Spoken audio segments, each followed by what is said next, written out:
Previously on Expedition Bigfoot. And so the adventure begins.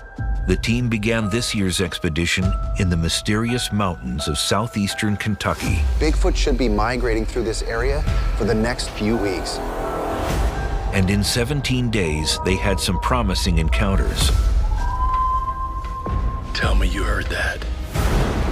Bigfoot is here. If it's within range and it's got any kind of energy, we can pick it up. And made some shocking Whoa, guys. The signals you're seeing, they're all primate.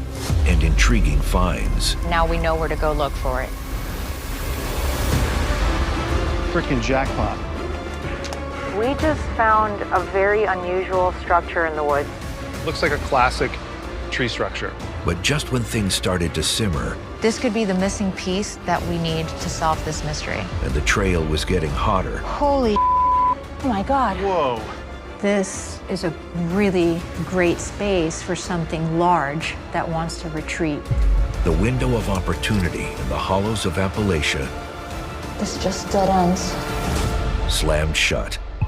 But just as quickly as this one closed, I was in the Air Force in Washington State. another, possibly bigger one just opened. Our instructor said, you know, I might as well go ahead and tell you guys now. I don't know what you think about Bigfoot, but they are real. The government knows about them, and they're in this area. Finish up your work, pack up your gear. We're going to Washington State. Bryce, we are so ready. Outstanding. Do it.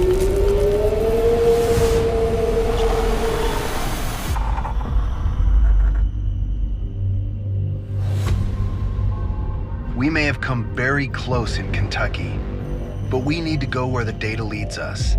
And now, our algorithm has taken us to the Bigfoot capital of the world, Washington State.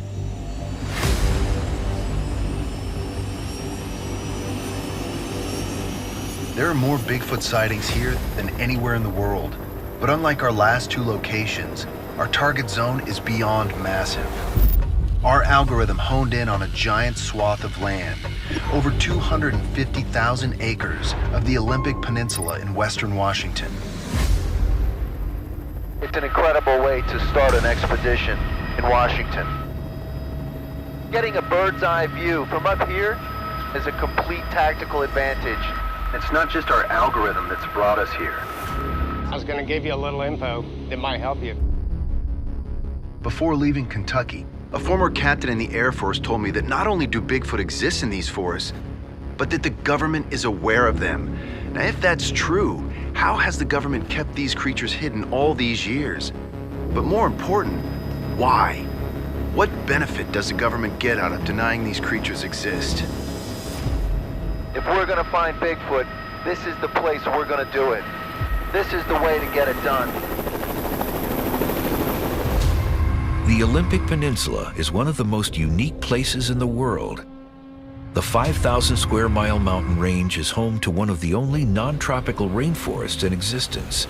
With an average rainfall of about 170 inches a year, it is the wettest region in the contiguous United States. This yearly deluge produces an endless number of waterways that wind through these mountains. And in these rivers and creeks are an enormous amount of Bigfoot sightings. Over half the sightings in our database occur within 100 yards of a water source. So we'll be focusing all our efforts in these waterways. Russell will be staying up high, moving along these ridges and surveilling the rivers from an elevated vantage point. There's gonna be a lot to see here. Ronnie and Maria will be tracking the waters at ground level, hopefully putting themselves directly in the path of any Bigfoot nearby.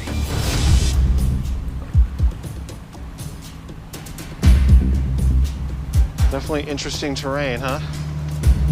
Talk about different. 8 miles from the edge of their target zone, Ronnie and Maria are traveling south on the Hood Canal, the 68-mile-long body of water that borders the eastern side of the Olympic Peninsula. A lot to explore out here. These waterways will provide the team passage into the dense, untouched wilderness of their target zone. Kentucky was much more a tropical rainforest, where here in the peninsula, it's a temperate rainforest. And it's really different because you have miles and miles of coastline. And the peninsula itself is cut off almost like an island. So you're gonna have species here that you're not gonna find anywhere else. This is the right place for something like Sasquatch to live. The likely reason why Bigfoot are spotted in rivers is it's not only a water source, it's a major food source. It's chock full of salmon. Every year, tens of thousands of salmon swim up the many rivers on the peninsula to spawn. These fish are a favorite food of black bears and cougar. Each river on the peninsula has a different and specific spawning period. Researchers believe this could be the reason Bigfoot move around the region. There's a lot of Bigfoot stories dealing with water. People have seen them here swimming. One lady in particular was swimming in a lake and had this hairy hand come up from the water, grab her knee, and start to pull her down. And the sightings are continuing to this day. They are happening almost on a monthly basis. I know something is in these woods. This is incredible. A lot of our target zone is active logging territory, so the landscape is constantly changing. That's why it's so important that I get an accurate and up-to-date look at the area. So I'll be searching not only for signs of Bigfoot, but targets and land features that help the team on the ground.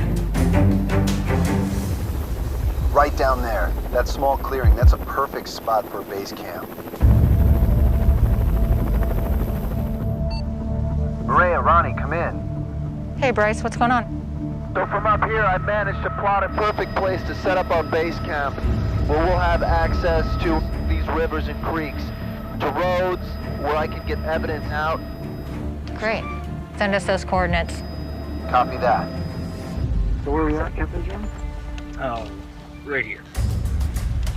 Right there? Yep. How far down do you think that cove goes? Almost all the way across. Is it possible for us to get in there? I can't get in there with this boat. You're gonna have to take this guy. Okay. Yeah, I think we should go and explore that.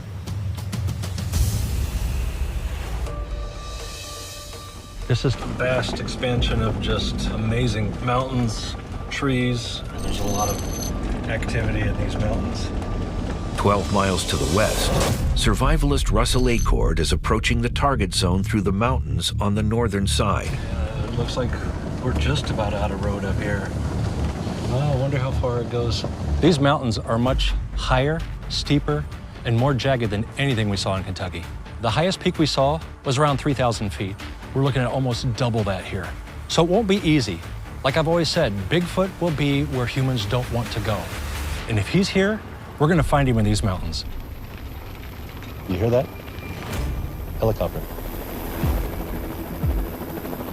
I can actually see Russell right now in his truck. Right now, I'm just looking for a target he can start moving towards. Wow, look at this. We've got a big problem. A dried up river with no water flowing. While there are still hundreds of waterways in their target zone, there are far fewer than a normal year. Record low snowfall the previous winter has caused some rivers to run dry. With fewer waterways available in these mountains, the rivers that are still running are far more valuable to us. Prey animals that Bigfoot feed on, and Bigfoot themselves, have fewer options to get water. So, finding a waterway at these altitudes is more likely to have some activity. This here looks like the largest water source in this part of the target zone. Russell, come in. Go ahead, Bryce. It looks like there's an active water source in your sector. I can see a peak nearby that could give you a great vantage point of the area. I'm sending you the coordinates right now. Copy that. So today, my objective, we're gonna try to get to the peak that Bryce had pointed out for us. If any wildlife came through here, we know they're headed for the water. And that gives me a big advantage. Russell will travel 5 miles to the ridge above the water source where he can scout for any activity. Just want to get past this stuff.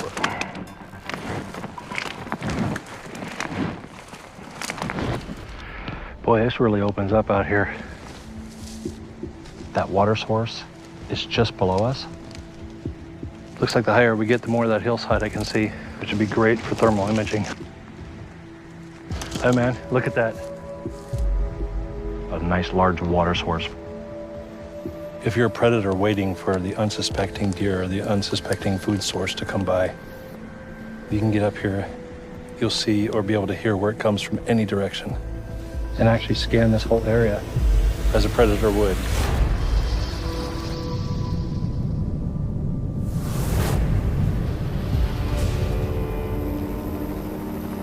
Hey, Brandon, what's beyond that ridge pass there? Do you think we can head that way? With the way the clouds are laying and the way the winds come in, I don't really feel comfortable going in that way. It can get really bad. Gotcha. We've seen about 80% of our target zone, but the sun is setting fast. I've already plotted some areas of interest, so I think we should head back. Whatever is behind that ridge, we'll just have to explore by foot.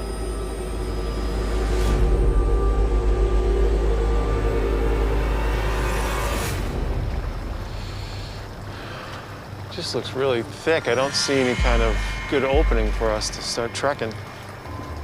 Now 3 miles into their target zone, Ronnie and Maria are traveling west on a small river that is rapidly growing shallower as they move inland. They're searching for a shoreline to dock and begin the trek to the location Bryce has chosen for their base camp. It's a lot more difficult than I thought. Yeah, moving around on land at night is hard, but moving around on water at night is a lot harder. What about this? I mean, what do you think? This looks like good solid land here. Yeah. Good forest behind it, and enough space for something large to get through. Yeah, I do like this. Yeah, let's check it out. With Bryce being in the air, he was able to give us an idea of where our base camp should be. But there's so much area that we need to cover and check out. So as we're making our way to those coordinates, we're looking for any type of footprints or sign that might be promising along the way. Does it look like something's been over here, Maria? This is all matted down. This whole area looks like it's had something move through it. Like perhaps we're in something's territory? It's matted down over here too. There are definitely signs of something that moved in this direction.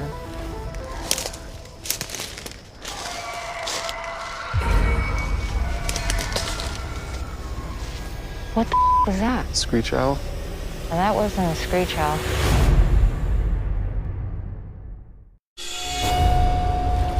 This matted down vegetation was made by something big, and it's going right in this direction.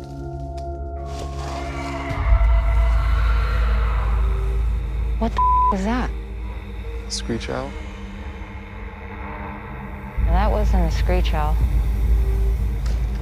All of a sudden, we hear this incredibly strange noise coming from a close distance, and then it just completely cut off. Yeah, when that came on, it sounded like a police siren. Coming from within the forest in front of us. The fact that it sounded like a siren, except it was clearly an animal, and unlike anything I'd ever heard before, it was shocking. I'd like to see where the heck that sound just came from. Follow me. Here's a game trail that leads in the direction of where it came from. It was loud, but it seemed like the sound was traveling. Yeah, I don't think I've ever heard that sound before. I have no idea what that was. Right now, I'm thinking that maybe that sound we heard, it's a warning alerting other Bigfoot to our presence. Or maybe it was a warning for us to stay out. All right, let's keep searching for any signs of what could have made that sound. Maybe we can figure out what that was.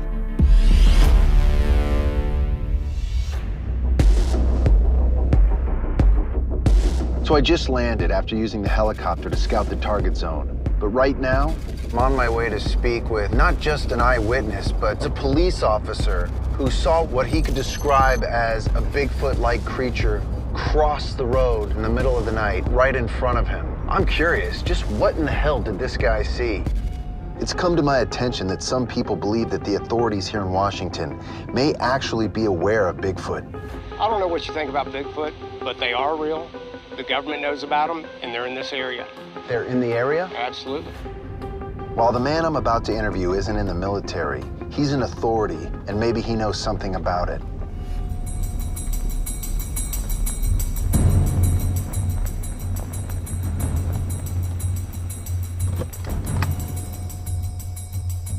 Hey, Rich, how you doing? Good.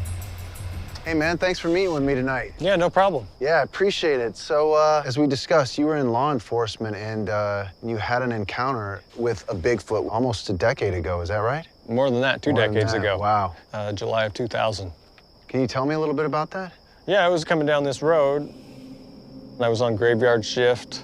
Just the road happened to be clear at this moment when I'm coming down in my patrol car, and on the left side, this figure steps onto the roadway. I stopped my car and about 50 yards from it. I mean, the chest was massive, the thickness of it. It was covered in hair. 8 feet tall, around 800 to 1,000 pounds. And it was terrifying.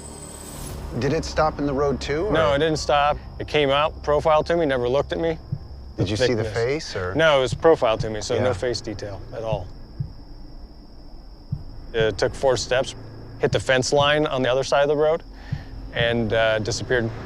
That was it. Were you running a dashboard camera or anything? No, we didn't have stuff like that in those days. What was your initial reaction? And at first, it's shock and fear and frightened, you know. It's just I didn't know what I was dealing with. I know it's a Sasquatch, but there's more to it than meets the eye, even when you see it. Do you think these things are dangerous, or? I could tell you that it changed my behavior dramatically. How so? Psychologically, it spooked me. I didn't like to go places alone for quite some time. It took me years before I was able to really start enjoying myself again like that. Something was being put into me and forcing me to feel a way that was abnormal and unnatural. This emptiness, like this black hole. So you're feeling an unnormal dread? Yeah, feeling a dread. If it wanted to do something to somebody, there's nothing anybody could do about it. It could just sneak up behind you and just grab you like that, and you'd be done. Yeah. I've heard specific reports of people in high government or military positions having knowledge of Bigfoot. Do you know anything about that? I don't know. I actually wrote a memo to the sheriff's office, categorized this as an unknown phenomenon. Yeah, it was all documented. Do you think that goes up further the chain of command, or? I don't know whatever happened to that. After you had that first encounter, you started researching more into the subject. What kind of things did you come across? When I first came into this thing, I was looking at it as a law enforcement investigator. And then I was finding so much evidence, it was real apparent to me that there was a lot more of these things around. What type of sort of topography or geographical markers should we be looking for? Well, there's a lot of major drainages. They create natural pathways. A drainage? You mean like a hollow where the water comes off the mountain? It's easier walking, it has less gradient. These things have been using them for thousands of years to get from point A to point B.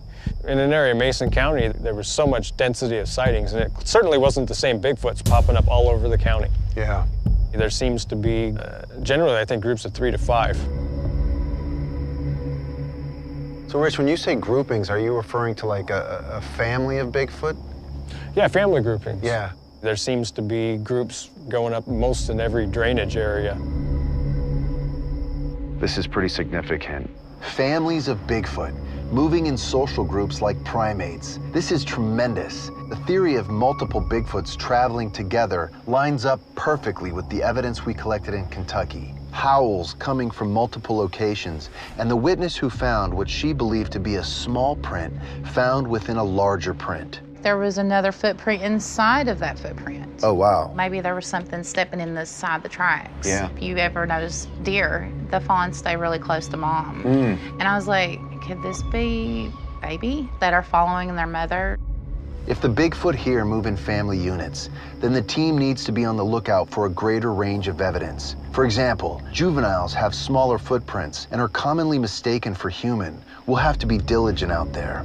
I hear so often that people will witness these things crossing the road, just as you experienced. Makes me think I need to pay special attention to the roadways in our target zone. Maybe we could get lucky. Possibly, yeah. Yeah. It's quiet and dark and very, very calm here. I'm about 1,000 feet above that water source. This is our night. We have the element of surprise. Hopefully, we'll get some action. Russell is on top of a ridgeline overlooking a small river that he believes is a prime target to spot Bigfoot. Right now, I'm just looking for anything that puts off a heat trace. And when I see something that has a red signature, it means it is holding heat. And one of the prime examples of that is I'm on this hillside. You can tell that there's rocks on that hillside over there because the rocks have held the heat through the daytime. The only other thing that's gonna show that kind of color would be a hot-blooded animal. There's something down there. I see something down on the far side of the valley that's very interesting. Aha, there it is, it's moving. I need to put this thing on the tripod so I can stabilize it. I'm gonna zoom in on that a little bit. It's not moving anymore. I really want you to see this. Right here, it's an upright red. Do you see that? I'm gonna bring it in tighter. Do you see that? That does look like something's standing there. It looks like someone's just standing there. Holy. I really want you to see this. Do you see that? Oh, that does look like something's standing there. It looks like someone's just standing there. On a ridge above a small river, Russell has spotted what he believes may be a humanoid-like figure on the mountainside directly opposite his position. I need to go to that same point in person to see if there's any secondary evidence to tell me, was it a deer, was it an elk, was it a bear, or did we see Bigfoot? So we'll look in that clearing over there tomorrow.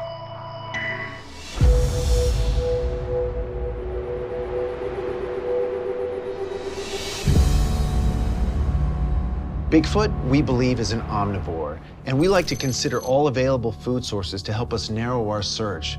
We've actually identified the locations of different food sources like deer and wild berries using local intel, as well as something way more high-tech, satellite imagery.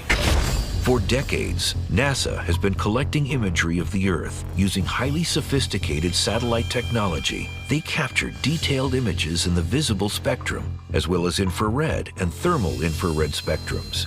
In 2009, the government released the images to the public, and many scientists now use the data for a wide variety of world-changing studies. Archaeologists have discovered over 1,000 tombs and 17 pyramids in Egypt. The data has also been used to track climate change and deforestation. Here in Washington, scientists have begun to use the data to precisely track the growth of fruit-bearing plants. These forests are filled with wild berries, and when these berries ripen, like all fruit, they change color. Now, these satellite cameras are so extremely sensitive that they can actually detect that color shift. So essentially, from space, we can tell when and where food is available. Now, we've inputted all this collected data into our GPS tracking maps, and we now know where Bigfoot is most likely to be feeding, which is incredible because now we have these feeding hotspots inside of our target zone.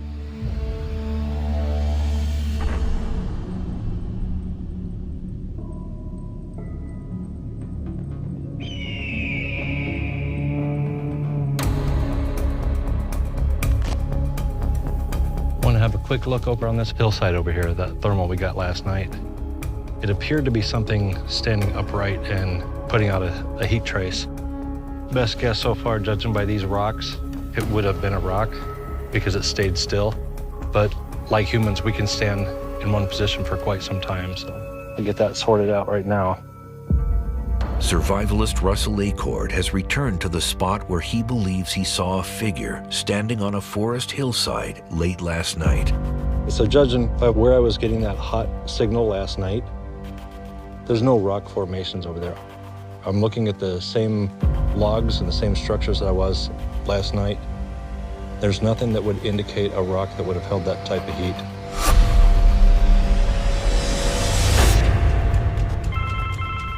Hey, Russell, what's going on, man? Hey, Bryce. I got something on the thermals last night that I need to show you. I just sent it, so you should get it any second now. This thing, I thought it was actually heat coming off the rocks. And I just came over here and confirmed there's no rocks over here. Whatever it was, it put out a really hot trace. It was human-like in structure and put out a tremendous amount of heat. Yeah. Let me pull it up here. Hold on. Oh, what the hell is that? That thing just stood there, stock still for the longest time.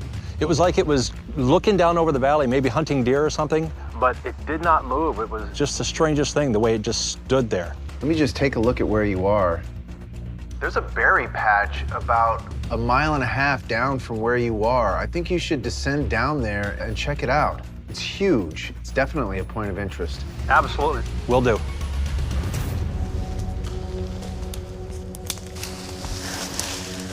Kind of feel like I'm in Jurassic Park with all these ferns and everything. While on their way to the base camp location, Ronnie and Maria are exploring a small creek that runs parallel to the river they were traveling along. I would have loved to have gotten a recording of that sound. I know. What the was that? Let's try and follow the creek a little bit. Sounds good. While we're searching, we can't just take a direct path. We try to follow the river as much as we can, but there are times where it's just impenetrable and we can't get past it and we have to go back into the forest and make our way around. And that is how a lot of the animals here actually move. So we are very much mimicking the way that animals move in this area, which is to follow that path of the river for as far as you can, but then head back into the forest. Definitely got a little game trail right here. Definitely deer, because those things just look like stick holes. Yeah, I mean, you can see it making their way up and down this path. All right, Ronnie, why don't you follow that game trail and look for more tracks away from the creek? I'm gonna follow the creek closer and see what's here. Some of these ferns are neck high.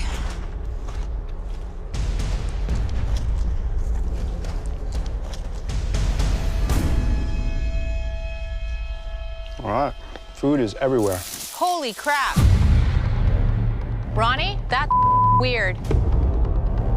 Something just moved past me in front of me this way. Oh my God.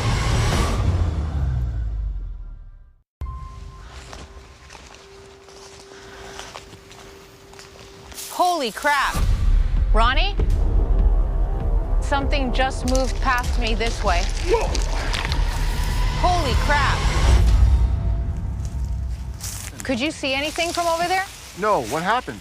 So what it sounded like, something big was walking down this path, and it almost started to sound as if it was walking down in front of me while you were over there. Did you see anything? All I saw was movement and a sound that sounded human size coming this way. And the movement stopped, though. The sound stopped. And the movement stopped. So it's still right here. This is not gonna end well. If it was a normal animal, we would hear that thing just taking off. Deer.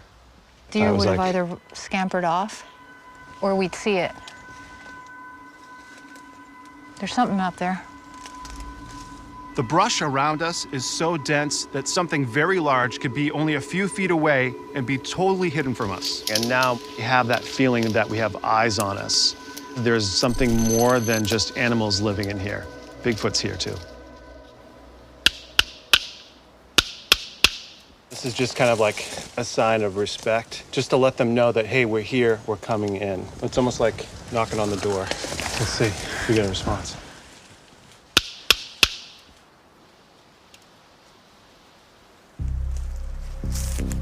While I wouldn't bang two rocks together on one of my gorilla expeditions, we often do make sounds in order to evoke a response. In Kentucky, Ronnie and I heard what sounded like a tree knock, and Ronnie attributes that to Bigfoot activity.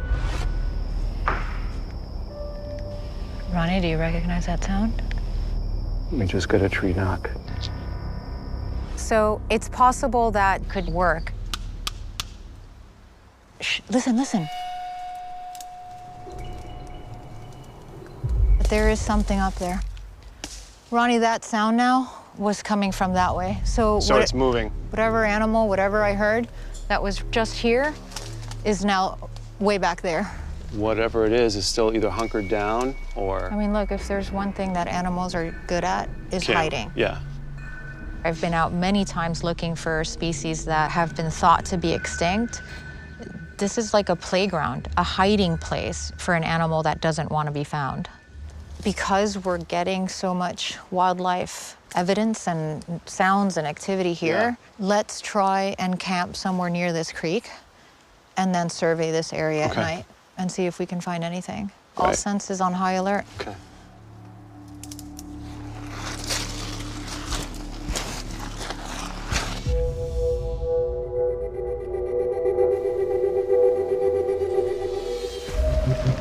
Look at that. Looks like an old vehicle. Abandoned. Yeah, it's been here a while, too. Russell Acord is on an abandoned logging road on his way to a massive patch of wild berries. The patch is in the valley just below where he spotted what appeared to be a large figure on the side of a mountain. Bigfoot, like bears, are opportunists. They'll eat anything that they can get. Late summer right now, berries are blooming everywhere. And what I'm really on the lookout for are the huckleberries. A lot of testimonies from people say that huckleberries are their favorite. Native American legends state the same thing. So if we see huckleberries in large concentrations, we know we're on the right track. Look at this. Something is actually brushed up against this. Right here and here and here. That is interesting, though. You know how an animal will get against it? You know, all the different strands of hair? This looks like something a little bit more solid than that. It's not a finding that we can say definitively what it was. It didn't look like fur. Fur would leave the sweeping motion like a paintbrush would. This actually looked like skin contact or something more solid than that. Look here, the other half of it sits. If you look down this road, this is an old logging road. It hasn't been used. There's trees growing up into it, but there's no tracks, no nothing. This thing has been sitting here for quite some time. It seems like a lot of the stories you hear around Bigfoot, a lot of the natives would say that Bigfoot is the protector of the forest, the protector of nature, and this isn't how this is supposed to look. This is how it's supposed to look. If someone dropped this in my front yard, I wouldn't be too happy about it either. There's a game trail that runs off here to the right. Looks like a pretty well-used game trail. I'm gonna head out this way. Gonna keep marching forward. I've still got a few hours before I get there. I'm gonna head down to that wooded area to see if I can find any evidence of what was moving down there. What I saw was standing upright. So whether it was a human or a Bigfoot, I'm gonna find that evidence. But it's gonna be a long walk.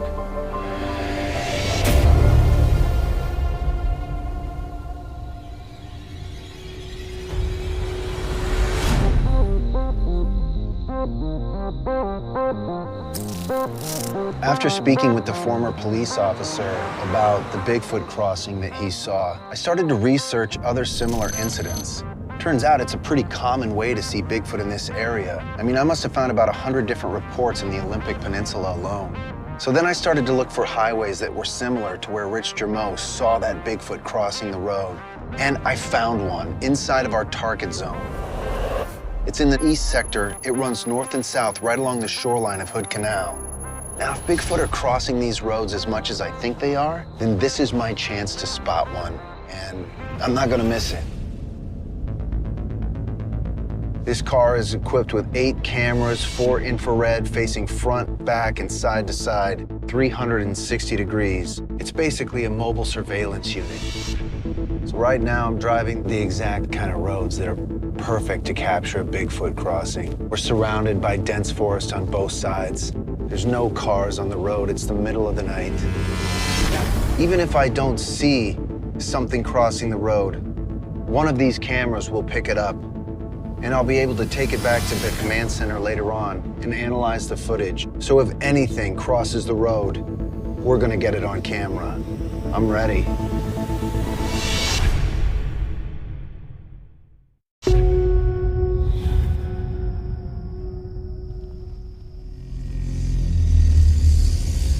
You getting something? It's so quiet. After the mysterious activity Maria experienced in the creek bed, the team has decided to make a temporary camp in this location and explore its surroundings. It's so thick in here. They're first exploring the ridge directly above where Maria's strange experience occurred. When you're in nature, you kind of get back to the primal instinct. I learned to listen to my gut, where you're following that energy, where you're gonna go. Getting an uneasy feeling now. What do you mean? I don't know, it's like this anxious feeling. You start feeling like something's watching you, but I'm getting this uneasiness. But then there's this energy in the air. It's almost like there's electricity. The hair on the back of your neck goes up or on your arms. But I'm feeling it over in this direction. So where I heard the sound is over in that direction. Yeah. And you're having a feeling that it's coming from over there? This way, yeah. Let's follow your feeling. Yeah, I just want to follow my gut. All right, we'll lead the way. All right.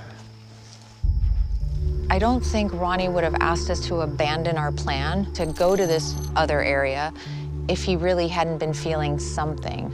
And while science is not founded on feelings, I do think that it's really important as a scientist that you follow your instincts.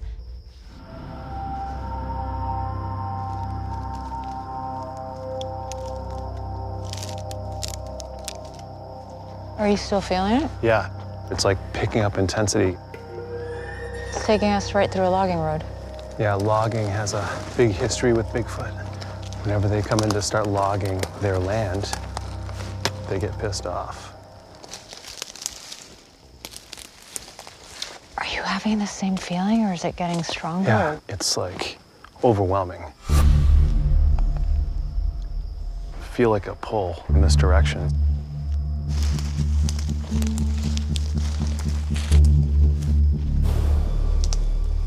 What was that?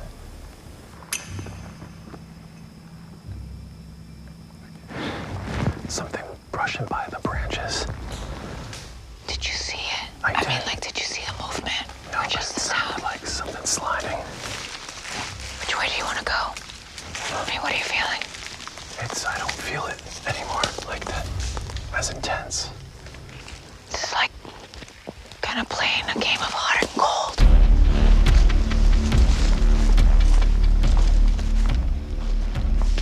The one thing they're known to do is being tricksters, right? They try to manipulate. Like, just how we were in Kentucky when we got spun around. I think we got turned around. What? We're back to where we started. I'm almost wondering if that's what's happening again. Ronnie is convinced that Bigfoot is here. And it's not that I don't believe him, but we've really given instinct a chance. Now I'm ready to start using a more scientific approach. All right, so why don't we split up then? You go that way, and I'll cover this area. And I've got the walkie on channel 2. Okay, I'm on channel 2.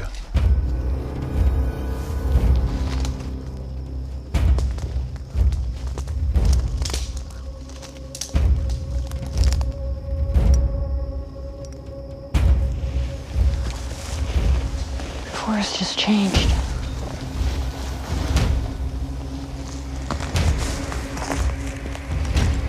The forest just suddenly looked very differently as we were coming into this section. Like it was more claustrophobic. It was just encroaching.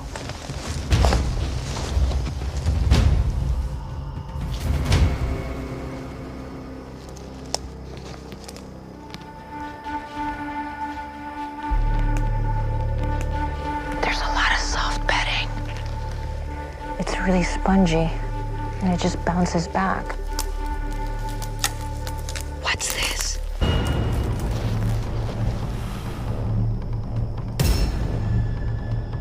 Whoa, this looks like a footprint. Hey, Ronnie. I think I'm kneeling over what looks like bedding. I see what looks like a very deep footprint.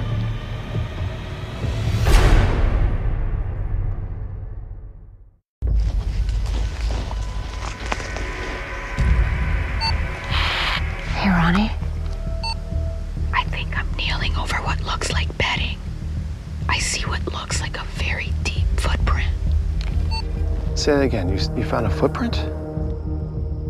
Above a creek bed where Maria believes she was approached by a large animal, the team has discovered what could be a massive footprint. I can't say definitively that it is a footprint, but it's worth looking at. Are you noticing any other footprints around it, or just that single one? At a glance, just a single one. Is there a way that we can check it in the morning? Sure. All right. The understory here is really spongy. But because of its depth and the fact that he had this, feeling pulling us in this direction, I think it's worth checking out in the morning.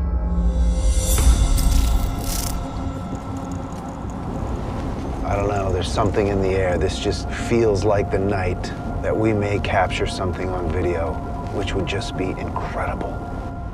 For 5 hours, Bryce has been scanning the 2-lane highway where he believes he's likely to spot a Bigfoot. I mean, I don't think anybody's ever done this before. I mean, we have high-tech cameras armed with infrared, night vision, and I've even got the thermal in the hopes of capturing something crossing the road, either in front or behind, and being able to document these creatures as part of our expedition. I mean, it's like really trying to capture lightning in a bottle.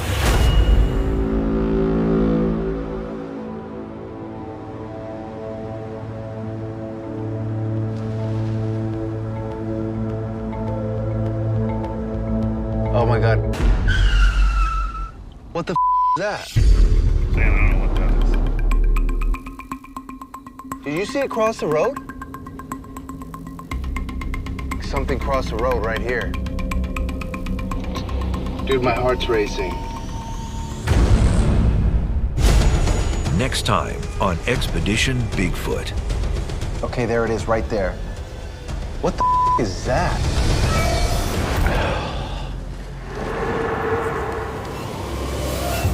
Did you hear that? Yeah. Holy crap. I want you to close your eyes. Sleep. What's happening now? I could see it in the moonlight. It was so big, I didn't want it to see me.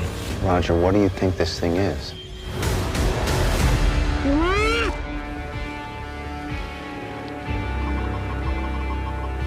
Guys, what is that? Seriously, what is that?